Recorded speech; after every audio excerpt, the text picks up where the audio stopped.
the Nigerian people have succeeded in setting our country on a new trajectory. This time, a trajectory full of hope. We have succeeded in sending out foreign forces without hatred or violence that hindered our sovereignty. We have succeeded in asserting our sovereignty over our natural resources, which had long been looted by foreign powers and their local accomplices. We have succeeded in uniting our people on issues of national interest, with all Nigerians now looking in the same direction. We have succeeded in reviving Nigerian patriotism, long trampled on by individuals serving personal, partisan or clan interests. We have proved that Niger can stand on its own feet, courageously facing and overcoming terrorism, paying its civil servants, and financing its sovereignty expenditures.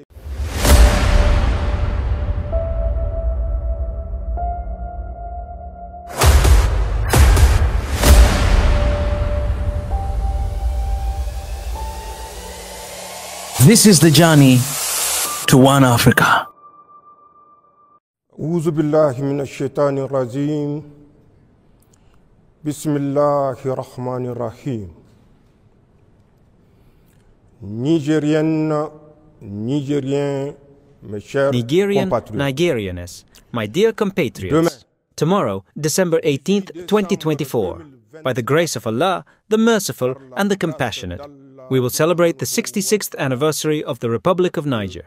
It is customary on this occasion, which coincides with the end of the year, to recall the main achievements of the government and to present the prospects ahead of us. However, in the current context, marked by the new vision in which our country has been engaged since the seizure of power on July 26, 2023, by the National Council for the Safeguard of the Homeland, CNSP, I would like, above all, to reflect with you, my dear compatriots, on the very essence of our republic, from its proclamation in 1958 to the present day. This collective reflection is essential to better understand the complexity of the situation in which our country finds itself concerning the challenges linked to our current political choices. It is also necessary to better appreciate the path we have traveled in our patriotic struggle to safeguard our country and to strengthen our determination to build a new Niger, ensuring a better future for all its sons and daughters. Nigerianness, my dear compatriots, the celebration of the anniversary of our Republic's proclamation this year takes place in a special context, marked by the Nigerian people's assertion of their sovereignty, following the seizure of power by the defense and security forces grouped within the CNSP. Since then, as you know, our country has faced total adversity. On one side, from all external actors who want to see us return to their control, and on the other side, from internal traitors who have compromised themselves with foreign interests and engaged in the fraudulent embezzlement of our public resources. My dear compatriots, the time has certainly come to address you solemnly about the cynical strategy put in place by our enemies to bring our country to its knees and subjugate it. Initially, driven by surprise and anger, our enemies, as you know, decided on an unprecedented and inhumane embargo against the Nigerian people to give their military aggression against our country every chance of success. The subsequent events are known to all. Our great people, supported by our brothers from Burkina Faso and Mali, stood up to it with dignity, resilience and determination. Faced with their failure, instead of accepting the ongoing course of history in the Sahel and recognizing our political choices.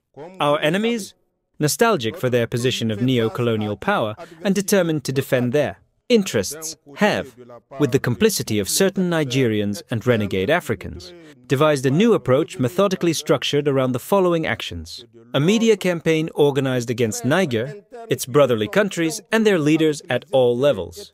A Machiavellian approach aimed at undermining the cohesion between members of the National Council for the Safeguard of the Homeland, CNSP, on the one hand, and on the other, between the CNSP and its government, with the complicity of certain Nigerians. A diplomatic campaign targeting all countries and other sub-regional, regional and international institutions to demonize and isolate our country. A financial and economic war aimed at suffocating our country while formally announcing the lifting of the embargo. Targeted actions to stir up social unrest with the complicity of some political actors and civil society groups. Efforts to divide our people and incite certain communities to rebel against state authority, the establishment of destabilization bases, mixed units, and intelligence cells in certain neighboring countries as part of a vile strategy to encircle Niger and the countries of the Confederation, keeping them under constant security pressure. Finally, the training, intelligence gathering, financial and material support, and operational guidance for terrorist groups on the ground. Nigerianness, my dear compatriots, as you can see, those who oppose us because of our political choices have merely changed their method. Through their treacherous and subversive actions, they continue to wage war on us. This is an opportunity to pay a heartfelt tribute to our defense and security forces, who, often at the cost of the ultimate sacrifice, protect the integrity of our territory and ensure the security and stability of our country. To their widows and orphans, may they find here the expression of our compassion and our unwavering support. This is also an opportunity to pay a heartfelt tribute to all the Nigerian people, our compatriots in cities, villages, and the diaspora. I would like to tell you here that I know what you are enduring in terms of deprivation and the high cost of living. I recognize the sacrifices you are making for our regained dignity, the sovereignty of our country, and to ensure that our beloved Niger stands tall in independence. I salute your resilience, your courage in adversity, your patriotism, and your sense of history. You have decided that it is better to have dignity in suffering than comfort in servitude. Indeed, the many citizen contributions to the Solidarity Fund for the safeguard of the homeland, despite the current hardships, are the most striking signs of this. They are proof of our collective commitment to doing everything we can for our country. This is your new state of mind, which I salute, and for which the homeland will be forever grateful to each and every one of you. I assure you that your commitment and efforts are beginning to bear fruit, the fruit of dignity and regained sovereignty for a new Niger in which Nigerians are masters of their destiny. For my part, I solemnly reiterate my vow to never betray your aspirations and to work with you, together for the realization of our common goals of independence, peace, security, and progress for the well-being of all. Nigerianness, my dear compatriots, this 66th anniversary is an opportunity to pay a heartfelt tribute to the founding fathers of our republic who accomplished the mission of their time with the means at their disposal. It is, however, undeniable that, for many reasons, including the neo-colonial stranglehold that has severely limited the leeway of our countries, and the voluntary and zealous subjugation of certain of our leaders, genuine sovereignty is yet to be achieved. After 66 years, the battle for the effectiveness and efficiency of our state remains to be fully fought. Just as there can be no real state without sovereignty, there can be no development without a sovereign state. Only a sovereign state can develop itself. There is no historical precedent of a dominated state managing to develop. Nigerianness, my dear compatriots, our founding fathers passed the torch to us, and our generation has decided more than ever to fulfill its mission so that this torch does not go out in our hands. The task is colossal, we all know it. But without any triumphalism, we can already rejoice in some structuring accomplishments. Since July 26, 2023, with the seizure of power by the National Council for the Safeguard of the Homeland, CNSP, the Nigerian people have succeeded in setting our country on a new trajectory. This time, a trajectory full of hope. We have succeeded in sending out foreign forces without hatred or violence that hindered our sovereignty. We have succeeded in asserting our sovereignty over our natural resources, which had long been looted by foreign powers and their local accomplices. We have succeeded in uniting our people on issues of national interest, with all Nigerians now looking in the same direction. We have succeeded in reviving Nigerian patriotism, long trampled on by individuals serving personal, partisan, or clan interests. We have proved that Niger can stand on its own feet, courageously facing and overcoming terrorism, paying its civil servants, and financing its sovereignty expenditures. For the first time in our country's history, decisions affecting Niger and its people are made in Niger, by Nigerians for the interests of Niger, nowhere else. Long live the Republic of Niger. Long live Niger, sovereign and independent. Je mesure les sacrifices que vous êtes en train de consentir pour notre dignité retrouvée, pour la souveraineté de notre pays et pour que notre cher pays, le Niger, reste debout dans l'indépendance. Je salue votre résilience, votre courage dans l'épreuve, votre patriotisme et votre sens de l'histoire. Vous avez décidé qu'il vaut mieux la dignité dans la souffrance au confort dans l'asservissement. D'ailleurs, les nombreuses contributions citoyennes au Fonds de solidarité pour la sauvegarde de la patrie, malgré les difficultés du moment, en sont des signes les plus éclatants. Elles sont la preuve de notre engagement collectif à faire désormais ce que nous pouvons pour notre pays. C'est là votre nouvel état d'esprit que je salue et pour lequel la patrie vous est toutes et tous éternellement reconnaissante. Je tiens à vous assurer que votre engagement et vos efforts commencent à porter leurs fruits. Celui de la dignité et de la souveraineté retrouvée, d'un Niger nouveau dans lequel les Nigériens sont maîtres de leur destin. Pour ma part, je tiens à réitérer mon serment solennel de ne jamais trahir vos aspirations et d'œuvrer avec vous, ensemble, à la réalisation de nos objectifs communs d'indépendance, de paix, de sécurité et de progrès pour le bonheur de tous. Nigériennes, Nigériens, mes chers compatriotes, ce 66e anniversaire est l'occasion de prendre un vibrant hommage aux pères fondateurs de notre République qui ont accompli la mission de leur temps avec les moyens à leur disposition. Force est cependant de reconnaître que pour de nombreuses raisons, parmi lesquelles le corset néocolonial qui a lourdement limité les marges de manœuvre de nos pays, mais aussi l'assujettissement volontaire et zélé de certains de nos dirigeants, la véritable souveraineté est à conquérir. Après 66 ans, la bataille pour l'effectivité et l'efficacité de notre État reste entièrement à être menée. Or, de la même manière qu'il ne saurait exister de véritable État sans souveraineté, il ne saurait y avoir de développement sans État souverain. Seul un État souverain peut se développer. Il n'y a pas de précédent historique d'un État sous domination qui a réussi à se développer. Nigériennes, Nigériens, mes chers compatriotes, nos pères fondateurs nous ont transmis le flambeau et notre génération a décidé de remplir plus que jamais sa mission afin que ce flambeau ne s'éteigne entre nos mains. La tâche est colossale, nous le savons tous, mais sans triomphalisme aucun.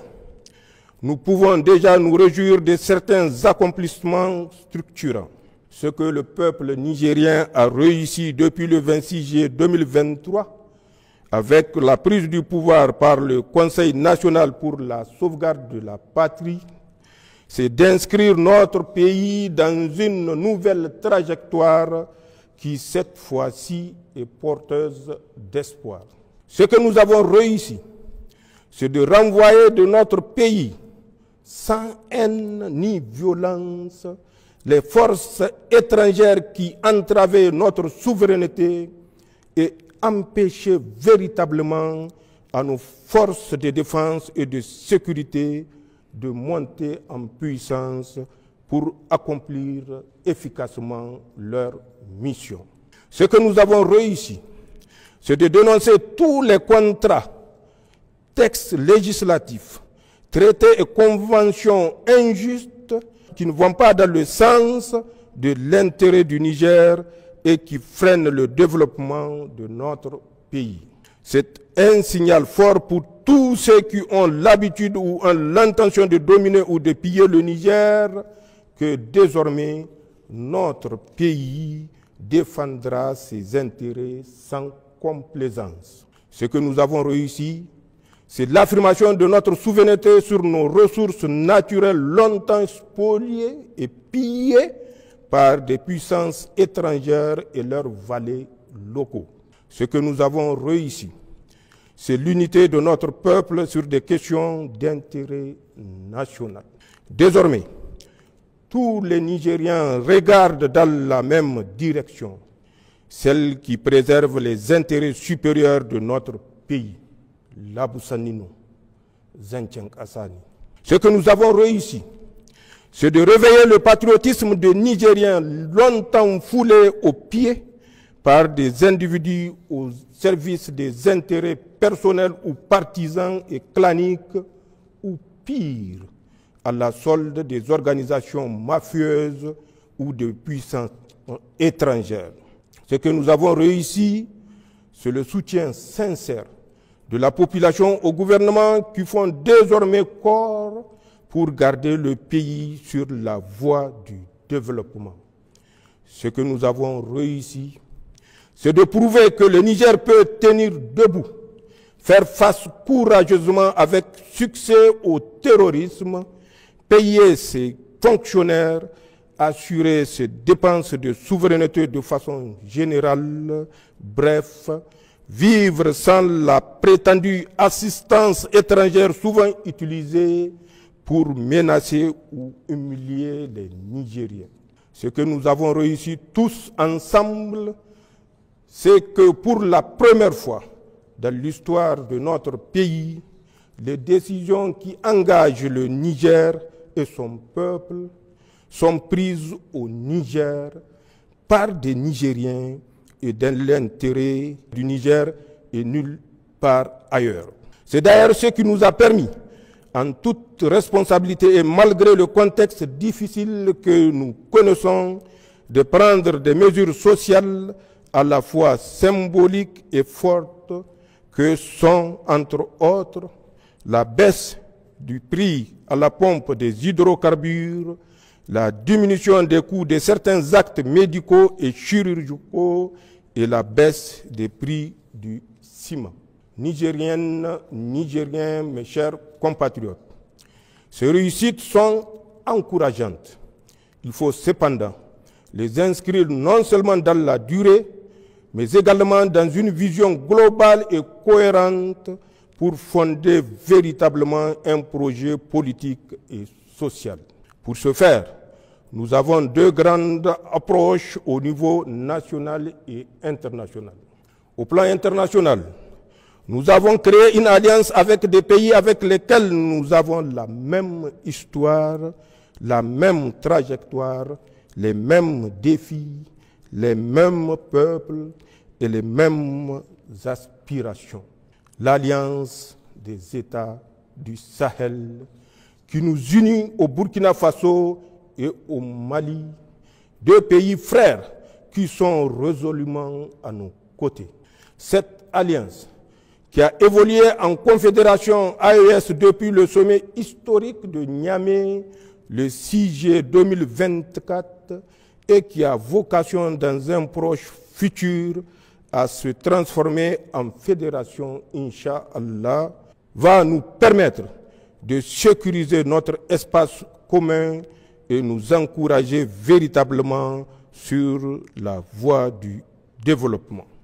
Ensuite, nous avons décidé de diversifier nos partenaires et d'inscrire désormais nos relations diplomatiques dans le principe de respect mutuel, d'égalité, de souveraineté, d'un partenariat sincère, équilibré et gagnant-gagnant qui prend en compte les intérêts de notre pays.